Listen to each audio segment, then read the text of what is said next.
और इस वक्त एक और बड़ी खबर यहां सामने आ रही है। मथुरा में गैस रिसाव से अफरा तफरी मच गई है। बर्फ फैक्ट्री में अमोनिया गैस के रिसाव से लोगों को परेशानी हुई है। कुछ लोग ऐसे भी हैं जिन्हें सांस लेने में दिक्कत हुई है। तबीयत खराब होने पर लोगों को अस्पताल में तुरंत भर्ती कराया गया। हाईवे इंडस्ट्रियल एरिया में इस फैक्ट्री में गैस का रिसाव हुआ, जहां पर बर्फ बनती थी। कुछ लोगों को सांस लेने में परेशानी हुई है। कई लोगों को अस्पताल में भर्ती कराया गया है। वजह इस प्लांट में, इस फैक्ट्री में अमोनिया गैस का रिसाव। मथुरा से खबर आ रही है, गैस रिसाव से अफरा तफरी मची।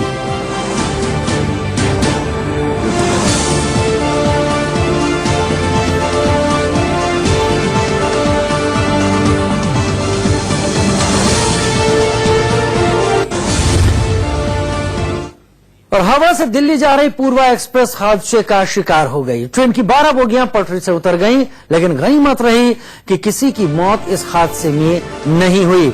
हालांकि हादसे में 25 से ज्यादा लोग घायल हो गए। यह हादसा कानपुर के नजदीक रूमा गांव के पास रात करीब 1 बजे हुआ। हालांकि अब डाउन लाइन पर ट्रेनों का परिचालन शुरू हो गया है। वहीं एनडीआरएफ की 45 सदस्यीय टीम मौके पर पहुंच गई। रेस्क्यू ऑपरेशन फिलहाल जारी है। हादसे के कारणों का अब तक पता नहीं चल पाया है। हादसे के समय करीब 900 यात्री इस ट्रेन में सफर कर रहे थे।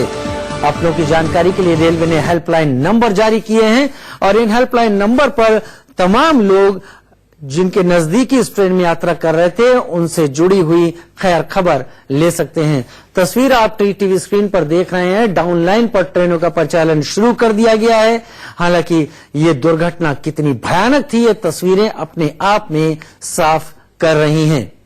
करीब 12 बोगियां ऐसी हैं जो ट्रेन से डीरेल हुई। उसके बाद कुछ बोगी एक दूसरे के ऊपर चढ़ गईं। हालांकि रेलवे का कहना है कि इस दुर्घटना के बावजूद अगर स्थिति इतनी बेहतर है जिसमें कि लोगों की जान नहीं गई, तो उसकी वजह खास तकनीक LHB जो डिब्बे हैं उनका इस्तेमाल करना बताया गया है। हमारे रिपोर्टर का वहां से रिपोर्ट देखते हैं।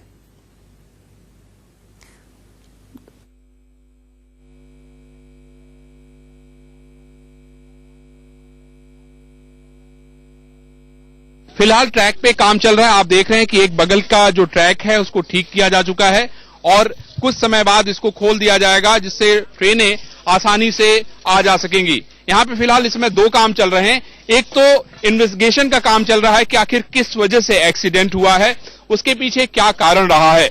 मैं आपको ये बताता चलूं कि ATS भी जांच कर रही है, रेलवे अपने तरीके से जांच कर रही है, उसके अलावा RPF भी जांच कर रही है। सवाल ये उठता है कि इसके पहले भी बहुत सारी जांचें हुई हैं, लेकिन उसकी रिपोर्ट आज तक सार्वजनिक नहीं की गई है।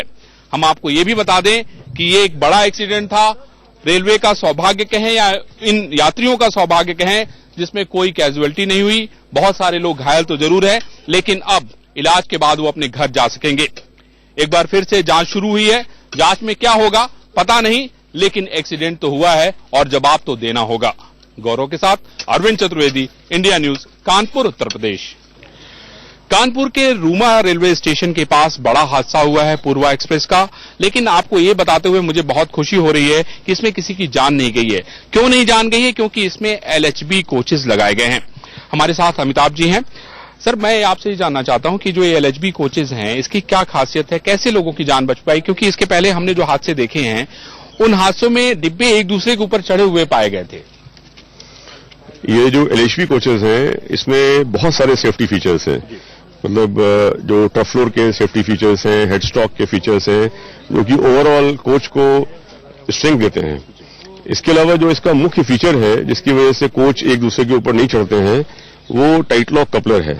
Central buffer coupler with tight lock feature. उसमें आप देख सकते हैं यहाँ पे कि जो 2 कोचेस होते हैं, दिखाएंगे जो 2 कोचेस साथ साथ आते हैं जी। जैसे ये इसमें जैसे आप ये देखेंगे तो ये पोर्शन जो है, ये मेल पोर्शन, ये अपने एडजॉइनिंग, इसके एडजॉइनिंग ये आता है, फीमेल पोर्शन आता है, तो ये फीमेल पोर्शन में चला जाता है, तो ये टाइट लॉक हो जाता है। इसके अंदर वर्टिकल प्ले का मार्जिन नहीं है। आप हमारे पीछे देख रहे हैं, ट्रेन आ रही है और ये डाउन ट्रैक जो है वो चालू हो गया है। ये जो अपर ट्रैक है सर, ये कब तक चालू होने की इसकी उम्मीद है? अब ट्रैक में बहुत काम होना है। अब ट्रैक में टोटल मिला के 6 कोचेज हैं जो कि कैप्साइज हैं या टिल्टेड हैं। 4 कोचेज हैं जो कि कैप्साइज या टिल्टेड हैं। उनको हम लोगों को 2 क्रेनों के माध्यम से उनको हमें जो नीचे बैंक है उस बैंक की तरफ उसको डालना है। तो इसको करने में हमें अप एंड डाउन दोनों तरफ का ही ट्रैफिक हमारा बाधित होगा। मतलब ये ऑलरेडी अप का तो बाधित है ही है, डाउन का भी ट्रैफिक हमारा बाधित होगा और डाउन में भी जो हमारी बिजली के तार जो चल रहे हैं उनको भी हमें उतारना होगा। सर एक चीज ये बताइए कि इधर की जो ट्रेनें आने वाली थी उसको किधर डाइवर्ट किया है, वो किधर से जा रहे हैं या उनके जो सफर कर रहे हैं वो कब तक अपने घर पहुंच पाएंगे? ये जो डाइवर्जन प्लान है ये डिवीजन और हेडक्वार्टर ने रेलवे बोर्ड के माध्यम से बनाया है और हमारा जो कंट्रोल रूम है उसके द्वारा सब यात्रियों को सूचित कर दिया गया है। और मुख्य तौर पे जो कि इलाहाबाद और कानपुर खंड बाधित है तो इसके जो भी डाइवर्टेड रूट्स हैं वो बनाए गए हैं, वो मैं आपको कंट्रोल से कुछ लेके बता सकता हूँ। ठीक है सर, आखिरी सवाल, आपको क्या लगता है सर किस कारण से ये दुर्घटना हुई होगी? कुछ आपने फाइंडिंग की होगी, कुछ आपको तथ्य मिले होंगे, आपको क्या लगता है किस वजह से दुर्घटना घटी? अभी तौर पे अगर हम देखें, प्रारंभिक तौर पे भी अभी कहना ठीक नहीं होगा, जो कि अभी हम लोगों का प्रयास ये है और हमारे जो संरक्षा की पूरी टीम है वो हम लोग सारे जो क्लूज हैं उनको पूरा जमा कर रहे हैं, जो मेजरमेंट्स हैं वो कर रहे हैं, वीडियोग्राफी, फोटोग्राफी, ड्रोन फोटोग्राफी ये सब हम करवा रहे हैं। आपने सुना कि किस तरीके से किस वजह से लोगों की जान बच सकी, आपने ये भी सुना कि कैसे जो है डाउन ट्रैक चालू हो गया है और अपर ट्रैक जल्दी से जल्दी चालू किए जाने की व्यवस्था रेलवे कर रही है। गौरव के साथ अरविंद चतुर्वेदी, इंडिया न्यूज, कानपुर, उत्तर प्रदेश।